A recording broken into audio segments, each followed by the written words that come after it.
नमस्कार साथियों, online study class में आप लोगों का स्वागत है। आज मैं राजेश सर आप लोगों के बीच में हाजिर हूँ। आज का हमारा विषय है गुणवत्तापूर्ण शिक्षा अथवा शिक्षा में गुणवत्ता। गुणवत्तापूर्ण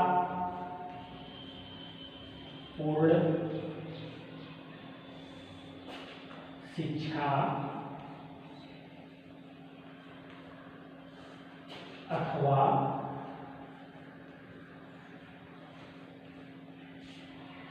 शिक्षा में गुणवत्ता।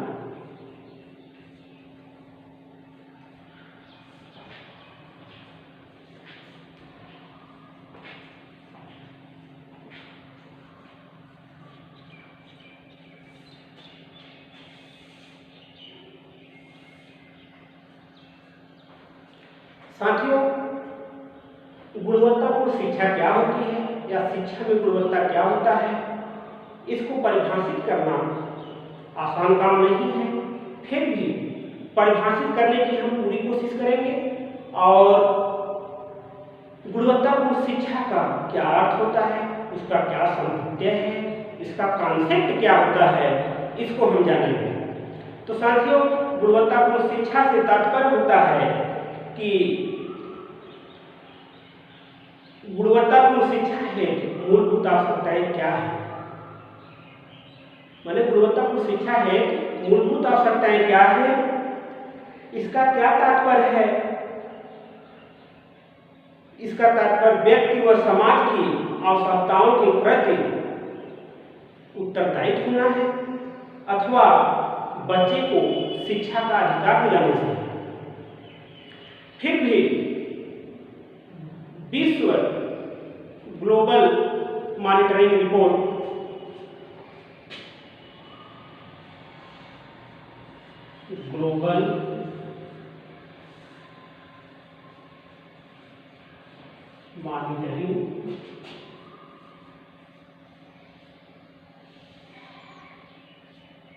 रिपोर्ट 2005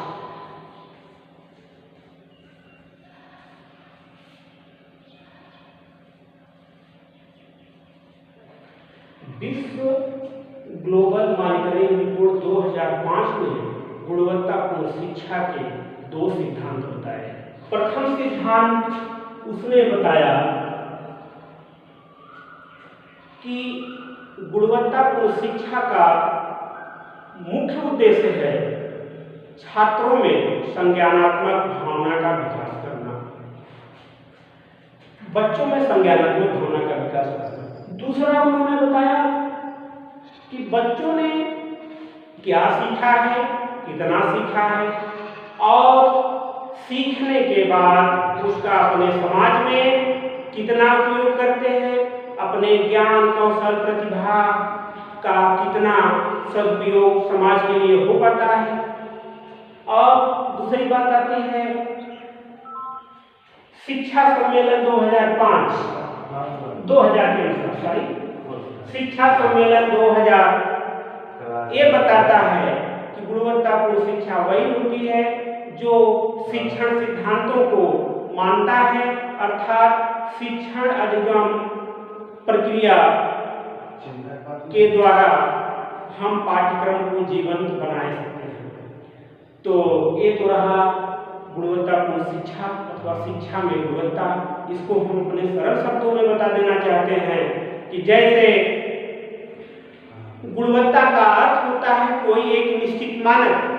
हम मान लेते हैं कि किसी वस्तु में यह गुण विद्यमान है तो हम कहेंगे कि इस वस्तु में गुणवत्ता है।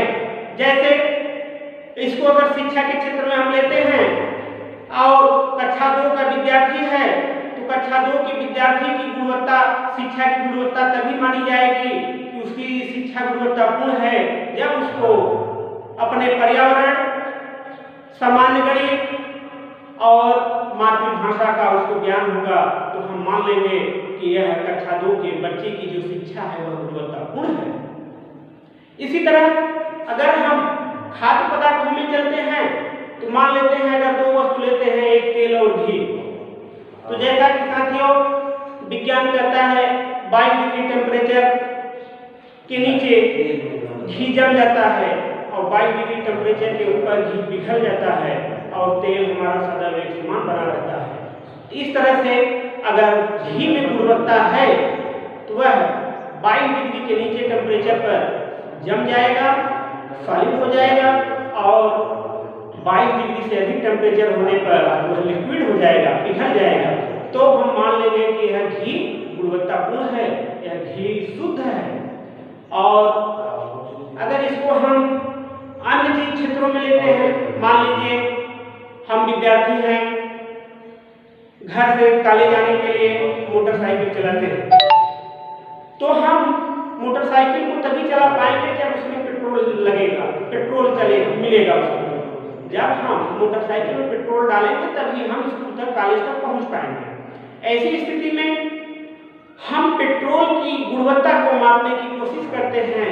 जब मान लीजिए कोई होंडा की गाड़ी है या किसी भी कंपनी की गाड़ी है, 1 लीटर में हमारी गाड़ी 60 किलोमीटर जाती है और जिस टंकी से हमने पेट्रोल लिया, 1 लीटर पेट्रोल में अगर वह हमारी गाड़ी 60 का एवरेज दे देती है तो हम मान लेते हैं कि तेल गुणवत्तापूर्ण है। अगर वह एवरेज में कमी करती है तो हम मान लेंगे कि तेल गुणवत्तापूर्ण नहीं है। तो साथियों, हमें उम्मीद है कि आप लोग समझ गए होंगे गुणवत्तापूर्ण शिक्षा क्या होती है, गुणवत्ता क्या है, उसका कॉन्सेप्ट, उसका संप्रत्यय, उसका अर्थ। अब आगे हम चलते हैं गुणवत्तापूर्ण शिक्षा के आयाम। तो साथियों, गुणवत्तापूर्ण शिक्षा के 6 आयाम बताए गए हैं।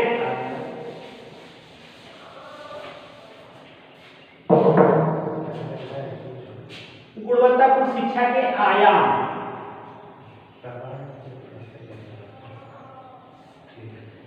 गुणवत्तापूर्ण शिक्षा के 6 आयाम बताए गए हैं। उन 6 आयामों को हम 6 A's से प्रदर्शित करते हैं। 6 A's में प्रथम है असेसमेंट।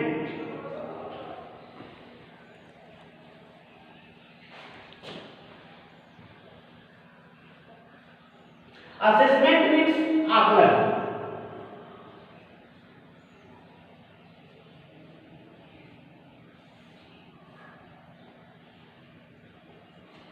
साथियों, हम आकलन को आप लोगों के बीच में बता देना चाहते हैं। आकलन क्या होता है? शिक्षण अधिगम प्रक्रिया के दौरान बच्चों ने कितना सीखा, उसकी माप, उसकी जानकारी प्राप्त करना ही आकलन कहलाता है। इसको और सरल शब्दों में हम कह सकते हैं, विद्यार्थियों द्वारा अर्जित ज्ञान को परखना ही, विद्यार्थियों ने जो भी ज्ञान, कौशल, दक्षता हासिल की है उसको परखना ही आकलन कहलाता है। इसी को हम असेसमेंट कहते हैं। ये हमारा फर्स्ट एएस है। अब हमारे सेकेंड एएस की बारी आती है। सेकेंड एएस में आता है ऑटोनॉमी, स्वायत्तता।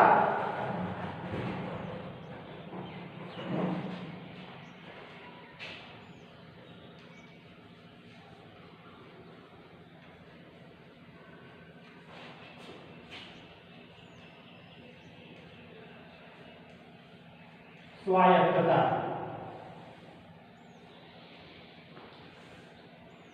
ऑटोनॉमी स्वायत्तता क्या है? इसको हम शिक्षा के क्षेत्र में देखते हैं तो हमें पता चलता है स्वायत्तता अर्थात स्वतंत्रता। एक तरह से कह लीजिए, जब हम शिक्षा के क्षेत्र में संसाधनों का खुल के स्वेच्छा से उपयोग करते हैं तो उसी को हम स्वायत्तता कहते हैं। यह शिक्षा के क्षेत्र में संसाधनों के उपयोग से लिया गया है। जैसे हम अदर देशों में देख लें, जापान, कोरिया, अमेरिका, वहाँ पे विद्यालयों में जो भी संसाधन हैं उनका खुल के उपयोग करते हैं वो लोग। विज्ञान के क्षेत्र में, गणित के क्षेत्र में देख लीजिए तो वहाँ के छात्रों का जो सीमा है, निष्पादन प्राप्त की सीमा है, उससे अच्छा प्रदर्शन बच्चे करते हैं। निष्पादन क्षमता माने जितना मानक है वो मानक से अधिक है। उसका कारण है ऑटोनॉमी, स्वायत्तता अर्थात संसाधनों का उपयोग। 3AF की बात आती है। 3AF में आता है हमारा अकाउंटेबिलिटी।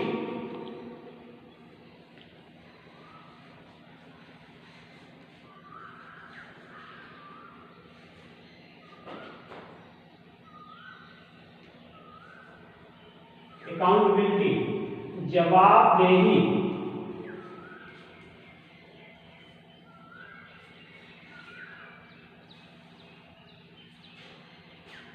साथियों, अकाउंटेबिलिटी, जवाबदेही एक बहुत बड़ी चीज होती है।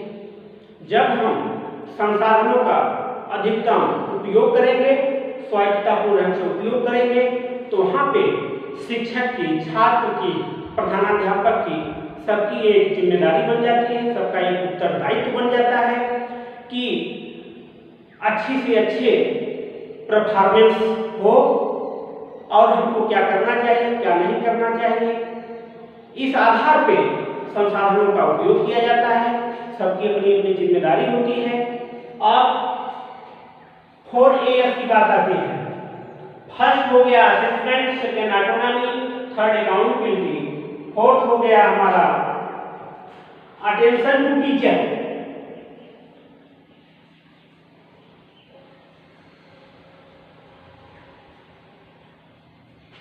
अटेंशन टू टीचर,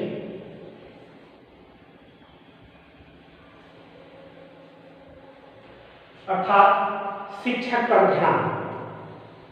साथियों,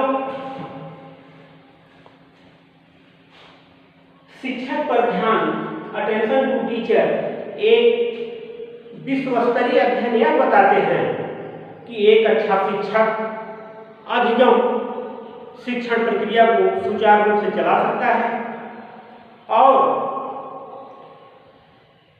छात्रों में अधिगम परिणामों को प्रभावी बनाता है, छात्रों में अच्छा निष्पादन परिणाम प्रदान करता है। ऐसी स्थिति में हमें शिक्षकों पे ध्यान देना चाहिए, सेवाकालीन प्रशिक्षण उनको देना चाहिए, सेवारत शिक्षकों को भी समय समय पर प्रशिक्षण प्रदान करना चाहिए ताकि वे आधुनिकतम और नवीन जानकारियों से परिचित हो सके। उनको नवीनता से अपडेट कराते रहना चाहिए ताकि वे अपने बच्चों में शिक्षण अधिगम प्रक्रिया को कुशलतापूर्वक संचालित कर सके और अपने ज्ञान कौशल के माध्यम से बच्चों में उनकी प्रतिभाओं का विकास कर सके। ये हमारे अटेंशन टू टीचर माने शिक्षक के ध्यान पर ये बातें आती हैं। ये 4As था, हमारा 5As है अटेंशन टू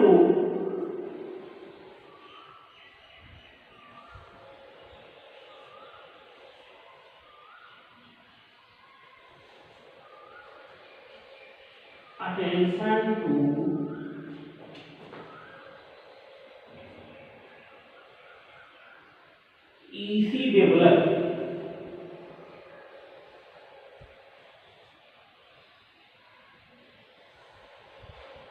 अर्थात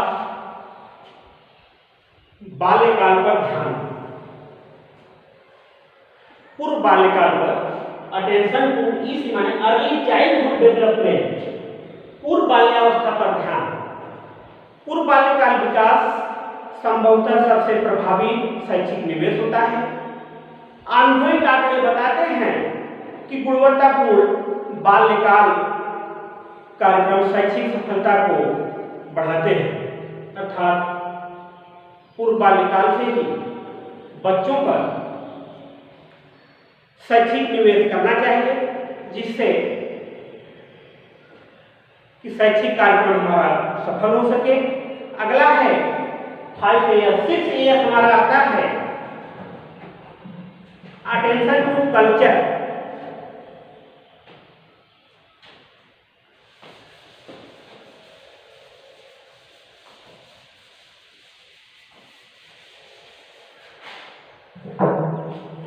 हमारा 6 पॉइंट पे आता है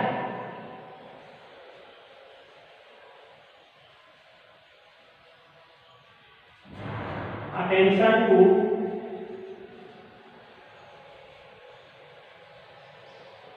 कल्चर, अर्थात संस्कृति पर ध्यान। साथियों,